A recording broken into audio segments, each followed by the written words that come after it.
देखिए बच्चों, अब तुम्हें ना क्वेश्चन दिया गया है कि जैसे हम लोग कुछ अभी करने वाले हैं कि analysis of the rolling with the sliding.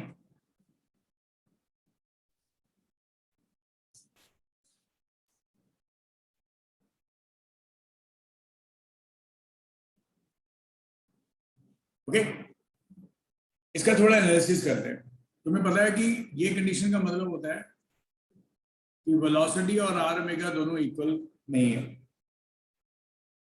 और तुम यहां पे ये चीज बिल्कुल अच्छे से बोल रहे हो कि एक्सटर्नल फोर्स 0 है। तो फिर केस 1 हम लिखते हैं v is greater than R omega.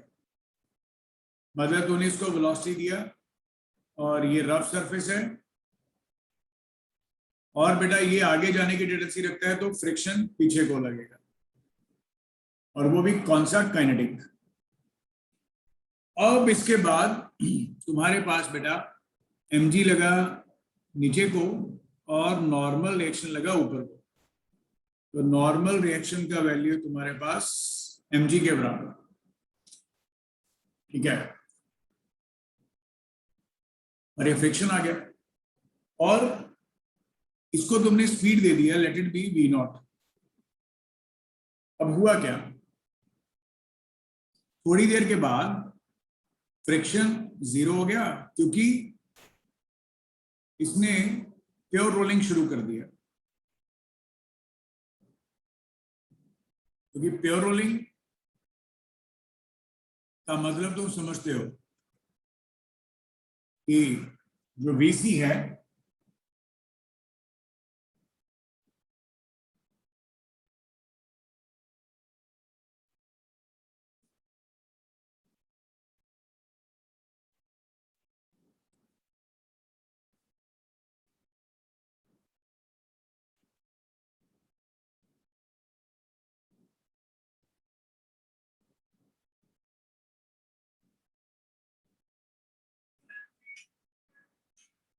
Okay, एक सेकंड।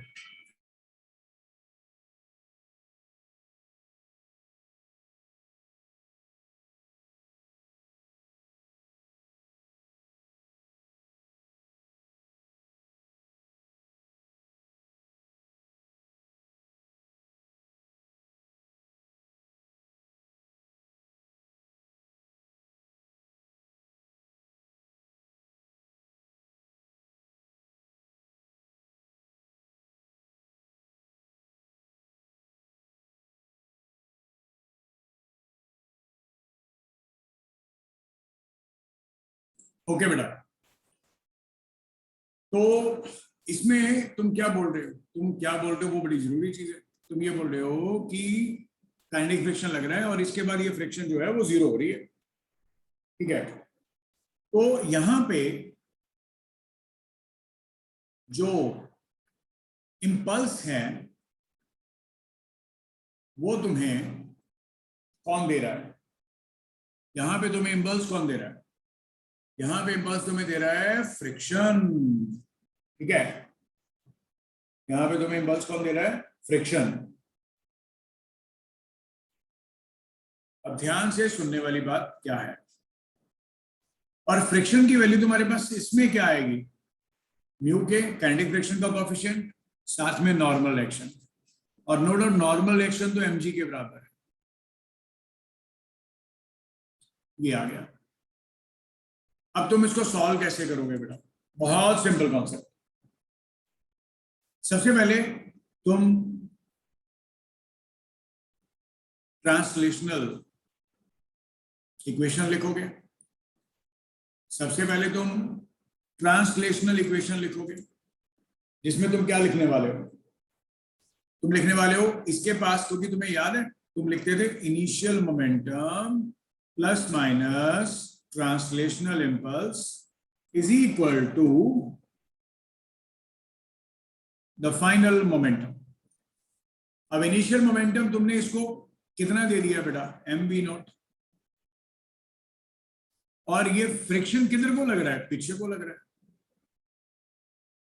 और टाइम कितना लग रहा है, t। अब एफ के की वैल्यू कितनी है, म्यू के एम जी, तो मैं यहां पे सीधा म्यू के एम जी ही लिख देता हूं इनटू टाइम, क्योंकि तुम्हें पता है ना फोर्स इनटू टाइम का नाम ही तुम ट्रांसलेशनल इंपल्स लिखते हो। और फाइनल मोमेंटम इसने no doubt M B C attain कर लिया, ये आ गया, एम के साथ एम कट गया, तो वी नॉट का वैल्यू तुम्हारे पास क्या बना बेटा, minus mu K G T is equal to B C. ये बेटे तुम्हारे पास एक ट्रांसलेशनल इंपल्स आ गया।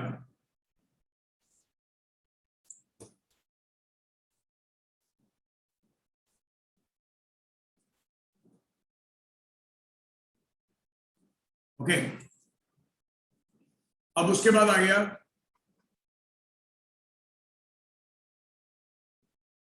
Rotational equation. जब तुम रोटेशनल इक्वेशन लिखोगे तो तुम क्या लिखोगे, एंगुलर इंपल्स के बारे में, initial angular momentum plus minus rotational impulse is equal to final angular momentum. अब तुम्हें पता ही है, जब तुम टॉर्क को टाइम के साथ मल्टीप्लाई कर दोगे तो वो तुम्हारे पास एक रोटेशनल इंपल्स देता है। अब इनिशियल एंगुलर मोमेंटम का वैल्यू तुम्हारे पास अबाउट सेंटर ऑफ मास तुम ले रहे हो तो वो 0 है, सिर्फ रोटेशनल इंपल्स आ रहा है जे आर प्लस वाला, क्योंकि एफ के पीछे को लग रहा है और ये इसको ऐसे घुमा रहा है। कितने टाइम के लिए लगा एफ के इंटू आर, तो टॉर्क जो आएगा तुम्हारे पास यहाँ पे friction into the perpendicular distance आएगा, और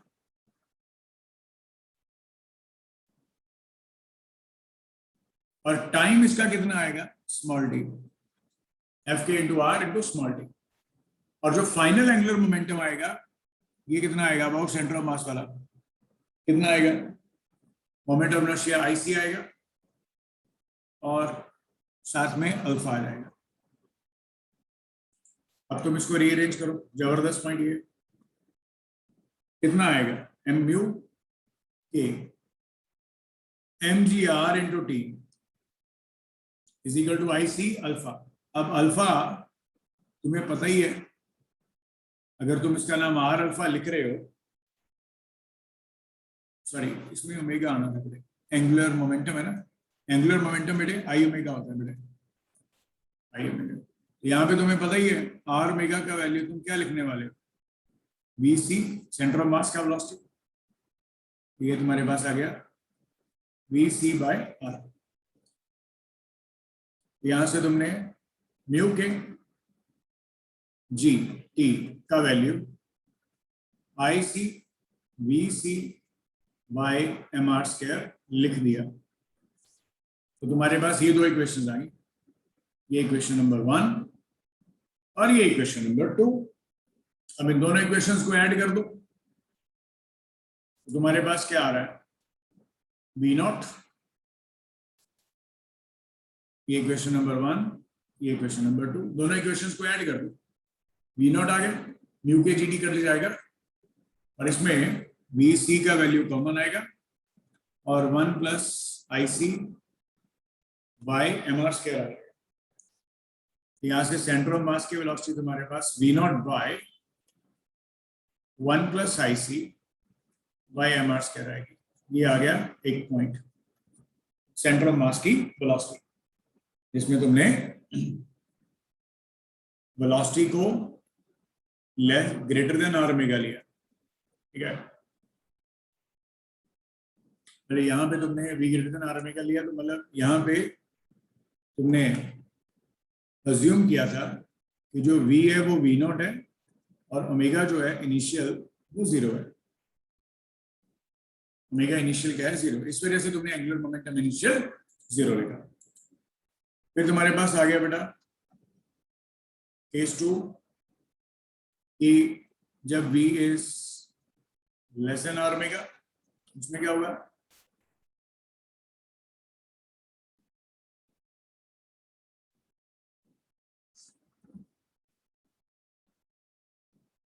इसमें मतलब है कि इनिशियल वेलोसिटी तुम जीरो दोगे और ओमेगा इनिशियल जीरो नहीं है, उसका नाम तुम अब ओमेगा नॉट लिख दो। मतलब इसके पास पहले से ओमेगा नॉट है पर इनिशियल वेलोसिटी नहीं है, पर थोड़ी देर के बाद अब ये पीछे को जा रहा है तो इस पे फ्रिक्शन आगे को लगेगा, वो भी काइनेटिक, क्योंकि ये वाला सरफेस तुम्हारे पास बेटा रफ है। और बाद में इसके यहां तक ये जब पहुंचेगा तो तुम्हारे पास यहाँ पे प्योर रोलिंग शुरू हो जाएगा। जब यहाँ पे प्योर रोलिंग शुरू होगा बेटा तो क्या होगा इसमें, यहाँ पे VC और ये ओमेगा आ जाएगा।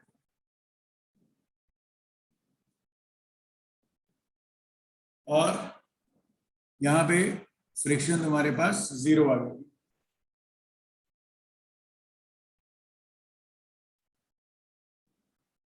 यहाँ पे फ्रिक्शन तुम्हारे पास जीरो आ जाएगी।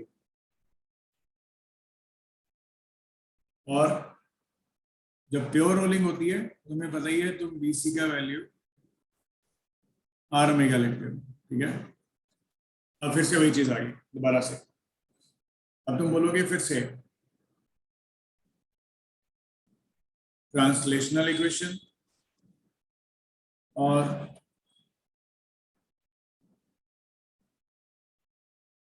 Rotational equation. फिर से ट्रांसलेशनल इक्वेशन में तुम्हें पता है इनिशियल मोमेंटम तुमने जीरो लिखा है, हम लोग इसमें इंपल्स इक्वेशन लिखे, इनिशियल मोमेंटम तुमने जीरो लिखा है plus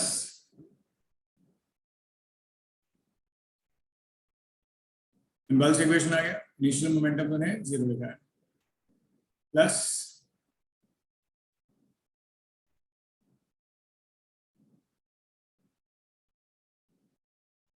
Fk as the force into time is equal to what? Final velocity जो इसने अटेन किया। अब Fk जो आएगा वो क्या आएगा, म्यू के n, वैसे जो पैसे पीछे लिखा, और n की वैल्यू mg आएगी। तो यहां से तुम इसको सॉल्व करो, mu K mg into T is equal to MBC, यहाँ पे m और m गया बेटा, यहाँ से VC का वैल्यू म्यू के GT आ गया।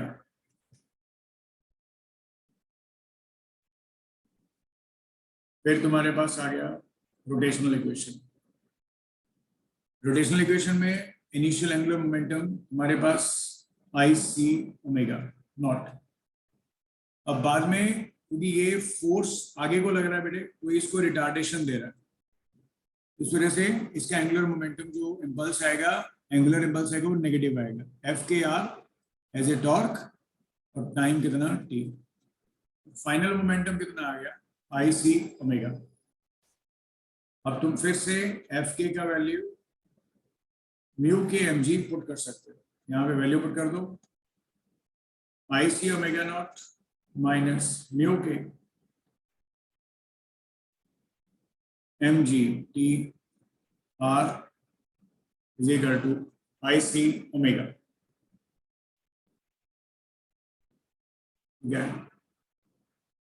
फिर इसको रीअरेंज करोगे तो नो डाउट ओमेगा जो आएगा वो VC बाय R आ जाएगा। यहाँ पे तुम इसका वैल्यू चेंज करो, IC omega not minus mu K MgRT is equal to IC VC by R। ये तुमने इसमें पढ़ा है, ठीक है बेटा। बच्चों ये पॉइंट पता लग गया ना, ये तुम्हारे पास IC ओमेगा नॉट आ गया। फाइनली ये दो इक्वेशन आ गई बच्चों, हंसते हंसते हमारे पास स्माइलिंग फेस के साथ ये इक्वेशन आ गई। अब इन्हें दोनों इक्वेशंस को आप सॉल्व करो, तुम्हारे पास फाइनल वेलोसिटी VC का कुछ आएगा I omega not by R m plus I by R square. इसको सॉल्व करोगे, ये वैल्यू, ठीक है।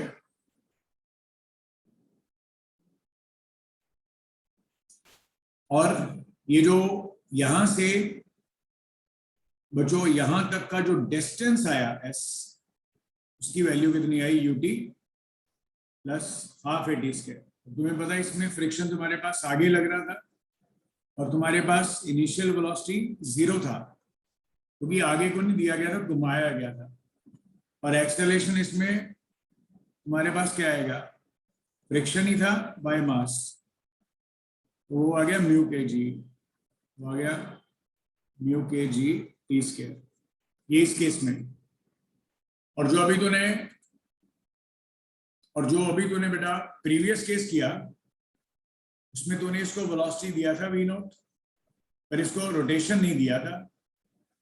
ये जो स्लिपिंग करेगा जब तक प्योर रोलिंग नहीं शुरू करता, तो इस सारे केस में तुम्हारे पास फ्रिक्शन पीछे को लगेगा, सिर्फ जब प्योर रोलिंग शुरू कर देगा तो फ्रिक्शन 0 लगेगा। तो बच्चों जबरदस्त पॉइंट ये है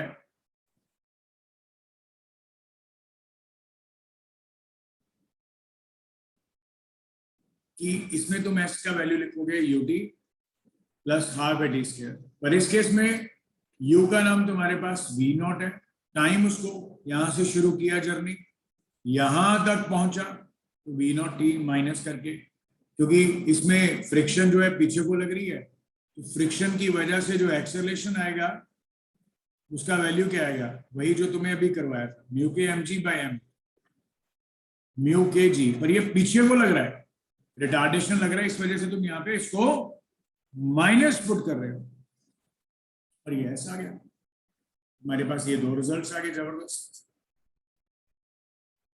ये और ये। I hope you have understood this concept now. Okay, so I'm giving you 2 minutes, just have a recall. Any problem you can ask.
Okay बच्चों, now let's check out one more question.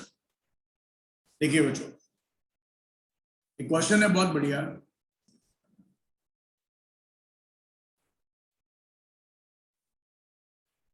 A thin spherical shell of mass m and radius small r lying on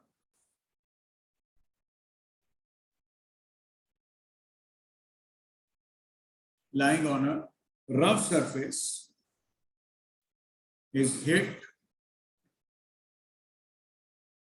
sharply by a cube horizontally as shown. So find h so that the shell does not slip over the surface. कि वो surface के ऊपर जो है वो slip ना करे। ठीक है, तुम्हें ये क्वेश्चन दिया गया, बहुत जबरदस्त क्वेश्चन है, जबरदस्त जबरदस्त क्वेश्चन है बच्चों। मतलब तुमने वो जो खेलते हैं ना, हम स्नूकर खेलते हैं, स्नूकर ऐसे स्टिक के साथ तुमने एच साइड पे इसको ब्लो दिया जे, और इसका रेडियस जो है वो आर है और इसका हाइट एच है, और क्या कहते हैं जैसे तुमने इसको हिट किया ना, तो ये जो बॉल है, क्यू बॉल जो है, ये सिंपल सीधे रोलिंग शुरू कर दे, सिंपल प्योर रोलिंग शुरू कर दे। जब इसने बोल दिया प्योर रोलिंग शुरू कर दे तो फ्रिक्शन तो इसमें आएगा नहीं। जब इसने बोल दिया कि इसने प्योर रोलिंग शुरू करना है तो मतलब इसमें फ्रिक्शन तो आएगा नहीं। तो तुम क्या बोलोगे, as the shell does not slip, ये स्लिप नहीं कर रहा है, does not slip if from the beginning, so the friction will also be zero and the pure rolling is there. जबरदस्त पॉइंट। तो जब तुम बोलते हो कि ये प्योर रोलिंग में जाएगा तो तुम्हें पता है बेटा प्योर रोलिंग का एक ही कंडीशन होता है, इसके पास वेलोसिटी vc और ये रोटेट करेगा ओमेगा के साथ।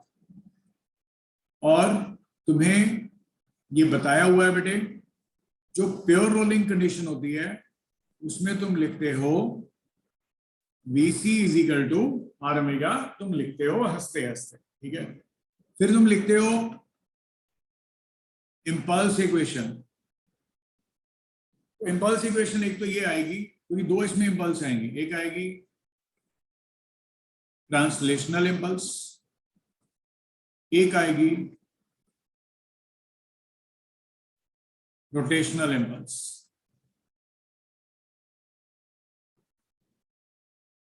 एक आएगी ट्रांसलेशनल इंपल्स और दूसरी आएगी रोटेशनल इंपल्स।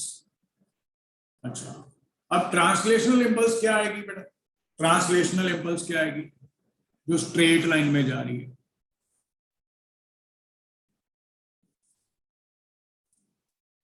ठीक है, ट्रांसलेशनल इंपल्स क्या आएगी? जो स्ट्रेट लाइन में जा रही है।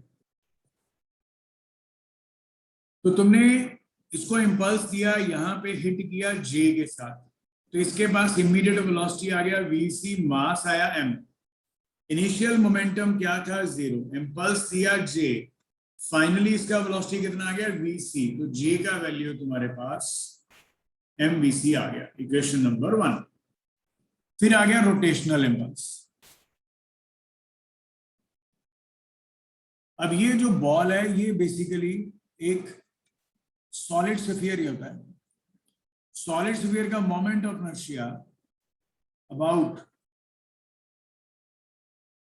स्फेरिकल शेल बोला है,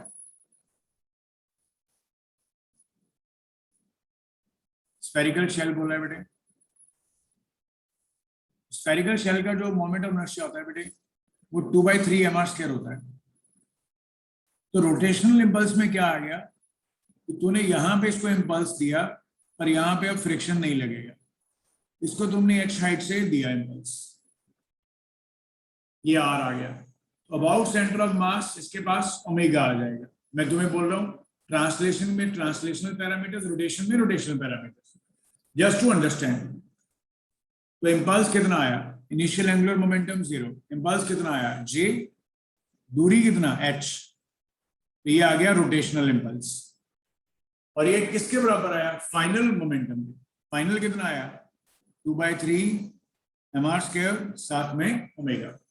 यहां से बचे gh का वैल्यू 2/3 mr² ओमेगा। अब तुम्हें पता ही है बेटा, प्योर रोलिंग का नाम तूने बोल दिया, आर ओमेगा क्या होता है vc के बराबर। तो बेटा gh का वैल्यू तुम क्या लिख दोगे, 2/3 mvc इंटू r। अब ये दो इक्वेशंस आ गई तेरे पास, तूने क्या करना है, कुछ नहीं करना, हंसते हंसते बस g का वैल्यू पुट करना है, सारे खुश हो जाएंगे। इसको पता है इक्वेशन कैसे सॉल्व करनी है। देखो m और vc कट गया बेटा, यहां से h का वैल्यू तुम्हारे पास आ गया। लोकेशन आ गई जहां पे तुम इस स्फेरिकल शेल को हिट करो सेंटर से h दूरी पे, और ये प्योर रोलिंग शुरू कर देगा, और ये प्योर रोलिंग शुरू कर देगा। सिंपल, बहुत simple concept.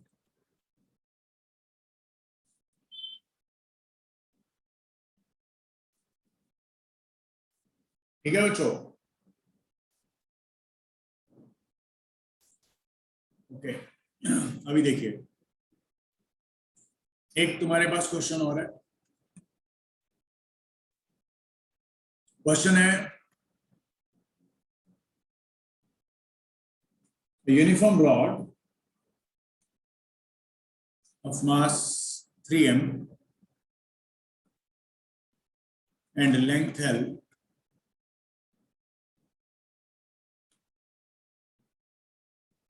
is hanging from a hinge H as shown, और एक तुम्हारे पास बेटा स्मॉल बॉल है, small ball of mass small m moving horizontally at speed u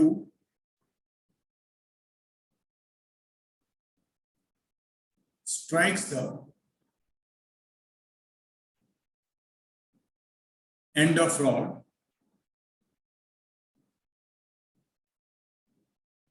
elastically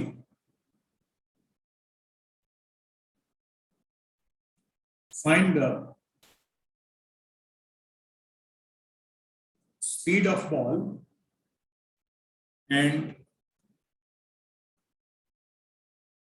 angular speed of rod just after collision। बड़ा simple question है, जबरदस्त question, बहुत simple question है। मतलब क्या दिया गया है, ये एक वर्टिकल रॉड हैंग कर रही है यहां पे एक्स पॉइंट पे। तुमने क्या किया, एक बॉल को फेंका जिसका स्पीड u था, मास m था, और इसकी लेंथ तुम्हारे पास l है, और इसका मास तुम्हारे पास 3m है, इसका लेंथ तुम्हारे पास l है। ये क्वेश्चन है तुम्हारे पास, देख सकते हो। एक यूनिफॉर्म रॉड है जिसका मास 3m है, जिसकी लेंथ l है, उसको तुम हैंग कर रहे हो h हाइट से, h पॉइंट से, और एक स्मॉल मास है जिसका मास क्या है, स्मॉल m, तो उसको तुमने u स्पीड के साथ फेंका। जैसे तुमने यू स्पीड के साथ फेंका तो ये इसको आगे हिट किया, जैसे ही तुमने इसको यू स्पीड के साथ फेंका तो ये इसको हिट किया, और जैसे ये हिट किया बेटा तो कोलिजन हुआ, तो इमीडिएटली इसके पास एक एंगुलर वेलोसिटी आ गया इस इंस्टेंट पे, और इमीडिएटली कोलिजन के बाद इसका स्पीड बन गया v। पहले u था, बाद में क्या बन गया बच्चे v। कोलिजन से पहले तो u था, बाद में बन गया v। अच्छा, ये था तुम्हारे पास हिंज पॉइंट, ये था तुम्हारे पास हिंज पॉइंट, ये जो तुम्हारे पास है ये कौन है, हिंज पॉइंट। इसका क्वेश्चन करके दिखाना एक बार।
ओके, सो ये मास m आ गया, u स्पीड आ गया, और ये v आ गया, इसका मास भी m आ गया। बहुत सिंपल है यार, क्या दिक्कत है। यहाँ पे तुम पहले तो ये बोलोगे जब इसको हिट करेगा तो यहाँ पे हिंज फोर्स लगेगी, यहाँ पे हिंज फोर्स लगेगी। अच्छा, तुम बोलोगे हिंज फोर्स लगेगी तो तुम ये बोल सकते हो बेटा कि लीनियर मोमेंटम कंजर्वेशन नहीं लगेगा,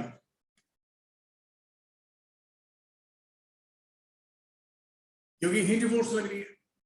बट हम लोग एंगुलर मोमेंटम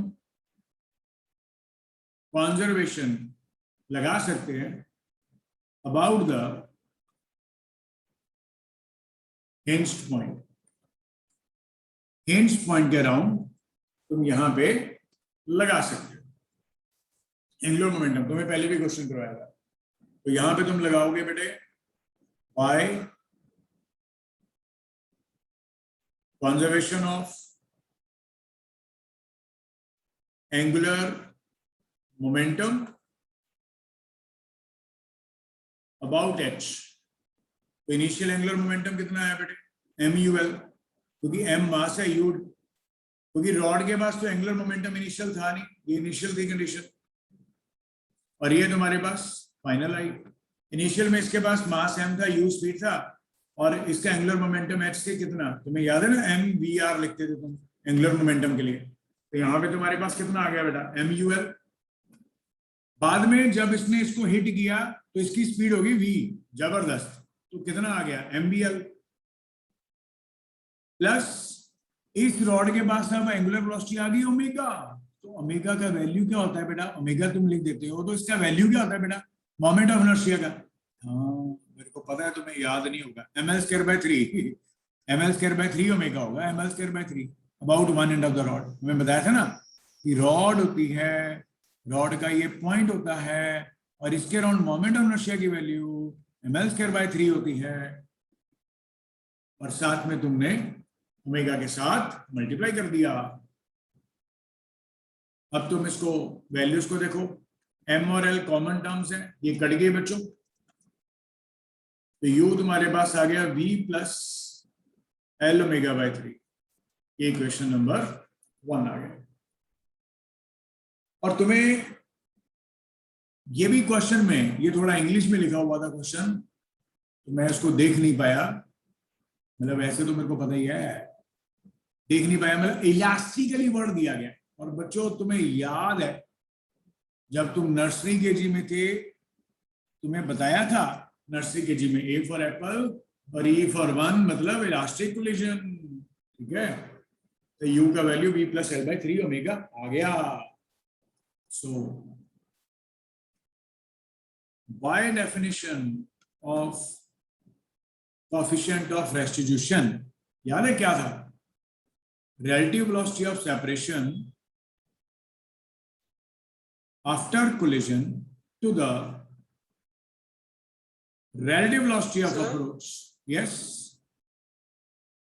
सर मैं बोल रहा था कि आप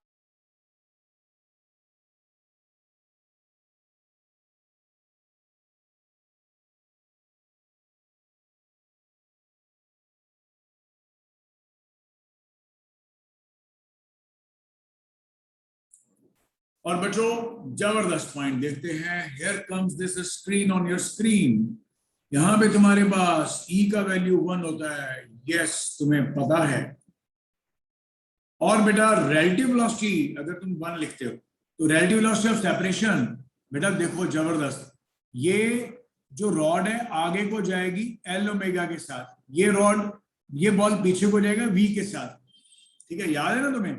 इधर तुम्हारे पास v है, इधर तुम्हारे पास v1 है, इधर v2 है, तो relative velocity ऑफ सेपरेशन क्या थी? v2 minus v1। और यहाँ पे तुम्हारे पास आगे वाला कौन है?